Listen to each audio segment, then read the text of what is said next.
maanta qof shidanaaba meeshaan joogtaba maba isdhihin qoftaan oo kale meesha waa war telefoon ay fiirsanaysaa maba taqaanba aqoonba hadday noo leedahaan ku yiri telefoon ma fiirideen war waa qof shidana iska daa qoftaan oo kale maba isdhihin Tansaaniya joogtaaba war Tansaaniya la wax noocaan oo kale bidaartii baan qiiqaysaan ku yiri dollarka inaan ku agdaadiyaaba haydaba qoftaan oo kale war qoftu caadi ma qofka cabaayada ku xiranaaban la nici karinba أنا لا هذا ninka kula hadlayo ma taqaana inuu yahay ninkii basaddiir ahaa inuu yahay ma taqaanid miya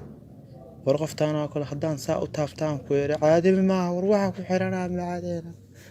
maanta farxad baan la leeyahay ku yiri gabagaba waanta maalintii igu qosolka la yaab badneedaan ku yiri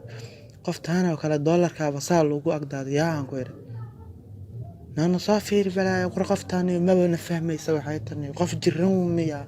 qoftan qof xanuunsan waa dhool iyo waxay taaba ma aqaan qoftan qof si kala waayaba nana fahanadeen qof fahan waxa ku dhacaysan boodboodin bal fiiro qofkan tartiib la aan soo dhawaaday war qoftan waxa ku xiranaaba wax walba war inaan gacanta la galaaba haydaba ninkii basaddiir ahaa naag ana waligii qof u imaama ku yiri fiimada fiirintaaba ugu dhibayda niyow وقفت maxaa ku dhacay horeyba naga carartay na kaala وقفت gadaal ay ku nooshaa qoftan qof caadi ma ahan ku maanta ciilka ayaan ku qoftii way iga fakataan ku indhiya madoobaadaba gabi war bidaartii ay qiyaantay meesha wax aan ku hayo balaa